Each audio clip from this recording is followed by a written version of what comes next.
दो वीडियो देखिए।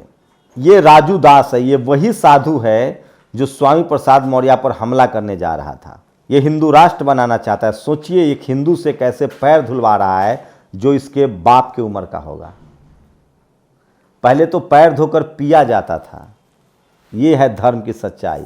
और ये दूसरा वीडियो देखिए, 40 लाख रुपए कैश कर्नाटक में बीजेपी नेता के घर से मिला है। लेकिन क्या मजाल है कि कोई टीवी अखबार आपको ये खबर दिखा दे, ये विश्लेषण करे। नमस्कार, मैं शंभू कुमार सिंह और आप देख रहे हैं नेशनल दस्तक।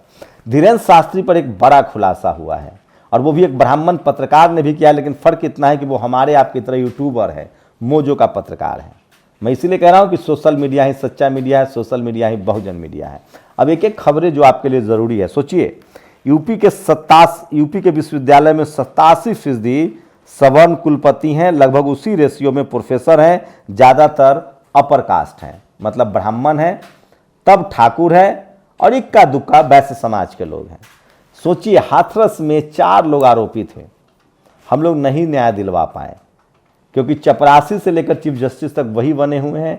सीमा कुशवाहा जो वकील थी उन्होंने कुछ गंभीर आरोप लगाए। उन्होंने कहा कि हम हाईकोर्ट जाएंगे, सुप्रीम कोर्ट तक जाएंगे। तो सोचिए उनके गिरफ्तारी से पहले कितना ड्रामा हुआ था। बाद में सीबीआई ने आरोपी बनाया था। खैर वो कोर्ट से मैं फिर कह रहा हूँ, इस देश में हर किसी को जाति के एंगल से देखेंगे तब आपको न्याय होता हुआ दिखेगा। खैर अभी लंबी लड़ाई है, आगे चलेगी। तमाम अन्याय के बाद भी मैं चाहता हूं कि इस देश में डेमोक्रेसी रहे और ये जुडिशियल सिस्टम बना रहे, बस कोलिजियम खत्म हो जाए। सोचिए कोलिजियम सिस्टम क्या काम करता है। ये जो अभी सुप्रीम कोर्ट ने जो फैसला दिया है चुनाव आयोग पर, वो आपको अच्छा जरूर लगता है, मुझे भी लगता है, लेकिन वो फैसला गैर संवैधानिक है। ये नितिन मिश्राम ने कहा है जो कॉन्स्टिट्यूशनल एक्सपर्ट्स हैं। ये अलग बात है क्योंकि नुक्ता खींचतान चल रही है। सरकार कंट्रोल करना चाहती है सुप्रीम कोर्ट को, सुप्रीम कोर्ट कोलिजियम सिस्टम खत्म नहीं करना चाहती है। राष्ट्रपति, उपराष्ट्रपति और कानून मंत्री चाहते हैं कि कोलिजियम सिस्टम खत्म हो ताकि सबको मौका मिले। खैर आगे बढ़ते हैं। SC ST OBC के युवाओं ने टीकमगढ़ मध्य प्रदेश में अपने अधिकारों के लिए बड़ा प्रदर्शन किया है। कोई टीवी अखबार नहीं दिखाएगा। मनीषा वाल्मीकि को हम न्याय नहीं दिला पाए। हाथरस रेप और हत्याकांड बेहद चर्चित हुआ था। हम लोगों ने सोशल मीडिया पर चर्चित कराया ताकि दिल्ली की निर्भया की तरह मनीषा को भी न्याय मिल सके। लेकिन आज 4 में से 3 आरोपी बरी हो गए। क्यों नहीं किसी सवर्ण लड़की के मामले में आरोपी बरी नहीं होते हैं। न्यायिक प्रक्रिया के नज़र से देखें तो पुलिस ने सबूत जुटाने में, कम से कम सबूत मिटाने में ज़्यादा मेहनत की है। न्यायालय को सबूत चाहिए और लगता है बेंच के सामने ठीक ठोस सबूत न देने में कोताही बरती गई है। अगर पुलिस जांच अच्छी करे और न्यायालय निष्पक्ष होकर सुनवाई करे तो आरोपी बरी नहीं होंगे। तो ये बड़ी खबर है जो मैं आपको बता रहा हूँ, इसलिए मैं कह रहा हूँ कि सोशल मीडिया ही सच्चा मीडिया, सोशल मीडिया ही बहुजन मीडिया। और अब ये वीडियो देखिए। बेंगलुरु के बीजेपी विधायक मुदल विरूपाक्षा का बेटा रिश्वत लेते रंगों हाथों पकड़ा। घर से कुल मिलाकर 8 करोड़ रुपए कैश बरामद हुए हैं। भ्रष्टाचार सबसे ज़्यादा बीजेपी के द्वारा लोगों को किया जाता है। बीजेपी नहीं साहब, मनुवादी। और सोचिए तमिलनाडु की खबर फर्जी है। एक भी आदमी को खरोंच नहीं आया है। जानबूझकर पेरियार की धरती को बदनाम किया जा रहा है और इसमें सारे ब्राह्मण यूट्यूब चैनल्स, ब्राह्मण पत्रकार, ब्राह्मण वेबसाइट, ब्राह्मण समाज के सारे जो बड़े मनुवादी मीडिया चैनल्स हैं उनकी दोष है। और ये देखिए काला धन भ्रष्टाचार। ये अश्विनी उपाध्याय है बीजेपी का नेता। ये कहता है 100 रुपए का बड़ा नोट बंद करिए, संपत्ति को आधार से लिंक करिए, बेनामी संपत्ति 100% जब्त करिए, 5000 से ऊपर कैश लेन बंद करिए, 50,000 रुपये पर पैन कार्ड अनिवार्य करिए, नार्को पॉलीग्राफ ब्रेन मैपिंग बनाइए। मैं इनके एकदम एक एक बात से सहमत हूँ। भ्रष्टाचारियों को आजीवन कारावास दीजिए। मैं चाहता हूँ कि ये हो, अश्विनी उपाध्याय का बात मान लिया जाए। और शहरों में किसकी संपत्ति है सबसे ज्यादा, मोदी जी 2 काम कर दें। एक कोलिजियम हटा दे और एक संपत्ति को पैन कार्ड से अटैच कर दे, आधार कार्ड से, पता तो चले किसकी सारी संपत्ति है। हम बहुजन समाज के लोग के पास तो घर तक नहीं है। 86 में 56 SDM यादव हुए। इस माह झूठ का मात्र यही जवाब उचित नहीं कि कुल मात्र 9 हुए। इसका मुकम्मल जवाब ये है कि 2012 से लेकर 2022 तक सभी परीक्षाओं के जातिवार आंकड़े सार्वजनिक हो, सीबीआई जांच हो ताकि साफ पता चले कि कौन किस बिरादरी के हैं। लक्ष्मण यादव ने कहा है। सूर्य, चंद्र, वायु, नक्षत्र, ग्रहों, दिक्पाल, जीव, वनस्पति को साक्षी मान के मैं भविष्यवाणी करता हूं कि तुलसीदास के साख में बट्टा लगेगा। मोहन भागवत ने कहा है कि कुछ लोगों ने जानबूझकर धर्मशास्त्रों में गलत बातें लिखी हैं। और लो अब मोहन भागवत खुद कह रहे हैं कि अब गोदी मीडिया शाम को कार्यक्रम करेगा, बहुजन एक हो जाओ, इस लाइन पर आते जाएंगे। सोचिए, बहुजन समाज, स्वामी प्रसाद मौर्य का खौफ देखिए, चंद्रशेखर का खौफ देखिए कि अब मोहन भागवत कह रहे हैं कि गलत लिखा गया है। और ये देखिए, देश में 16% लोग झूठ बोलते हैं, उनमें से 83% को लोग मालूम है। सोचिए, दिलीप मंडल ने एक सर्वे किया था। सर्वे ये किया था, अगर आप हिंदू हैं तो वोट करें, आप किस जाति, आप जिस भी जाति से हैं वह कैसे तय हुई, आपको अपनी जाति कैसे मिली है, जन्म से या कर्म से। 84% ने कहा जन्म से, ये कर्म से 15-16% लोग कह रहे हैं इनकी जाति पता कीजिए कौन है। जिनका जवाब है कि उन्हें जाति कर्म से मिली है, भी बताए कि उनकी जाति किस उम्र में अलॉट हुई, 10 साल, 20 साल, 30 साल। कर्म से जाति नहीं होती है, जाति जन्म से होती है, जो मैं आपको बता रहा था। और तमिलनाडु में अफवाह फैलाया जा रहा था। उत्तर प्रदेश की विश्व स्तरीय स्वास्थ्य सेवाओं का बीच अब बलिया जिला के अस्पताल में खबर है। देखिए, एसपी जो एक गार्ड है वो एक्सरे कर रहा है, और ये वो बाबा है। बुजुर्गों के पैर धुलवाना शर्म आनी चाहिए। इन पाखंडियों को असली पहचान यही है, बहिष्कार होना चाहिए ऐसे ढोंगियों के। यही वो साधु है जो स्वामी प्रसाद मौर्य पर हमला कर रहा था।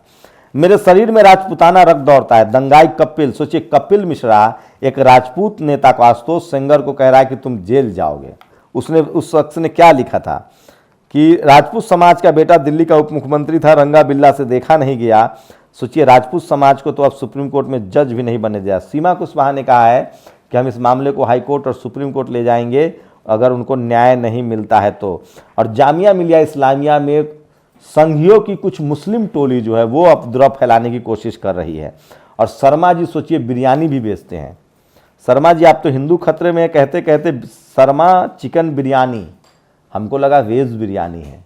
इसलिए मैं कह रहा हूँ, इस देश में सबसे बड़ा बीफ एक्सपोर्ट की जो बिजनेस है ना, इंदिरा नूई, ब्राह्मण समाज की महिला है, पेप्सिको की चेयरमैन। पता कीजिएगा, आपके बच्चे तलवार उठा रहे हैं, त्रिशूल बांट रहे हैं, और वो मजा मार रहे हैं। खैर, आपकी मर्जी। अगर आप हिंदू हैं तो वोट करें। आप किस जाति से है वह तय कैसे हुई है, जाति जन्म से है या कर्म से। जो लोग कर्म से है ना, उनको पूछिए कि आपकी जाति किस उम्र में अलॉट हुई थी। तो सोशल मीडिया पर सबसे ज़्यादा वायरल खबरें हैं। और सोचिए, कल जो बीजेपी बाहर लूट रही है, राजीव रंजन ने पूरा पोल खोला है। बीजेपी को 2018 में त्रिपुरा में 36 सीटें थी, इस बार 32 हो गई। नागालैंड में 12 थी, इस बार भी 12 है। मेघालय में पिछली बार 2 सीटें थी, इस बार भी 2 सीटें हैं। पर जश्न का जलसा आज भी अच्छा था। हर चीज खुश और खुशी मनाने से करते। सोचिए, बीजेपी कैसे मार्केटिंग कर रही है मीडिया के दम पर, जबकि वो उसकी सीटों का फायदा भी नहीं हुआ है। हमारे लोग तो अपनी ही पार्टी की आलोचना करते हैं। और मोहम्मद जुबैर ने फैक्ट चेक में कहा है कि तमिलनाडु की सारी खबरें अफवाह हैं। लखनऊ प्रेशर कुकर बम मामले में उठाए गए मुस्तकीम शकील को 597 दिन बाद हाईकोर्ट से जमानत मिल गई है। मुसलमानों को इस तरह से फंसाया जाता है। राष्ट्रीय जनता दल ने कहा है कि ये सब फर्जी अफवाह फैलाया जा रहा है सोशल मीडिया पर, जिसके मास्टरमाइंड मनीष कश्यप और तमाम मनुवादी टीवी अखबार है। खाओ जुबा कैसे। सोचिए, कि यादव समाज का साधारण पुलिस वाला है, कैसे उसको हुटिंग की गई। मैं कह रहा हूँ, बहुजनों को इससे सीखना चाहिए कि कैसे इस तरह से खड़े होते हैं। सवर्ण समाज, बहुजन समाज के लोग तो अपने ऊपर अन्याय के खिलाफ भी खड़े नहीं होते हैं। और जितने लोगों ने अफवाह फैलाई थी वो सब भाग रहे हैं। योगी जी, आप रगड़ रगड़ के धोएंगे तो भी आपकी सरकार के पाप नहीं धुलेंगे। सोचिए, गाजियाबाद में बकाया पैसे मांगने पर पुलिसकर्मियों ने पेंटर की पिटाई कर दी, कारपेंटर की। सोचिए, ये इस तरह का हालात। ये है पत्रकार जो एक्स्ट्रा जुडिशियल गैर कानूनी एनकाउंटर की अपील की मांग कर रहा है। तो जो ब्राह्मण पत्रकार हैं वो बुलडोजर के पक्ष में हैं। वो तब बुलडोजर के खिलाफ होते हैं जब किसी ब्राह्मण समाज पर चलता है। तेजस्वी यादव ने स्टालिन के, जो उदय स्टालिन है, उनसे मुलाकात की है। वो तमिलनाडु में है। और ये है वो भाई धीरेन्द्र शास्त्री का, जिसके भाई को जमानत तुरंत दे दी गई। सोचिएगा जरूर कि मनुस्मृति होगी तब क्या होता होगा। प्रयागराज में अतीक के करीबी बताए जा रहे सफदर अली का मकान गिराया गया। जेसीबी पड़ोसी अनिल शर्मा और लाल बाबू तिवारी के घर पर भी चल गया है। तो 2 शर्मा जी फिर चपेट में आए हैं। उनको बड़ा मुआवजा देके मामले को कट्टी कर लिया जाएगा। मैं इसलिए कह रहा हूँ, इस देश में जाति बड़ी चीज़ है। अगर SC ST OBC minority, Jat, Gurjar, Patel, Maratha ये सब एकजुट नहीं हुए तो यकीन मानिए आने वाले समय में इनके सारे हक अधिकार जो हैं वो ज़रूर ख़त्म हो जाएंगे। मेरी कोशिश है कि इस देश में संविधान, लोगों के हक अधिकार जो हैं वो लगातार बरकरार रहें। और इसलिए तमाम खतरे उठाकर मैं आपके लिए वो खबरें लाता हूँ जो इस देश को एक करता है, जो इस देश को मजबूत बनाता है, जो इस देश के गरीब, लाचार, बेबस, शोषित, वंचित और पीड़ितों के हक में है। कर्नाटक के एक ठेकेदार से 40 लाख रुपए की रिश्वत लेते लंगे हाथ पकड़ा गया भाजपा विधायक का बेटा। 80 लाख रुपए मांगा था, सोचिए। और कांग्रेस के शानदार, संदीप सिंह ने लिखा है कांग्रेस का शानदार प्रदर्शन, सोचिए। तो चलिए, कांग्रेस वालों के आत्मविश्वास को सैल्यूट कीजिए।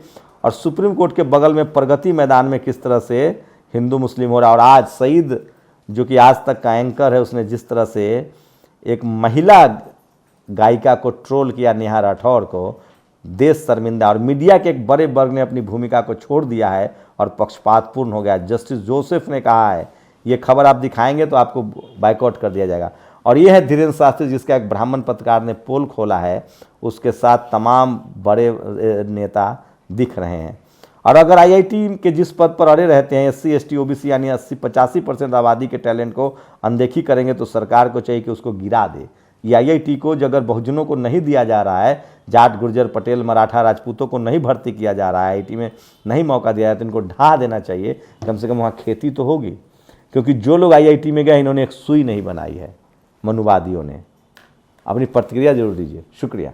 नेशनल दस्तक की आपसे गुजारिश है कि अगर इसको बचाना चाहते हैं तो नेशनल दस्तक को सब्सक्राइब करने के लिए रेड कलर के सब्सक्राइब बटन को दबाएं, फिर बेल आइकन की घंटी दबाएं। नेशनल दस्तक को बचाने के लिए बहुत जरूरी है कि हर खबर को शेयर करें, लाइक करें, कमेंट जरूर करें।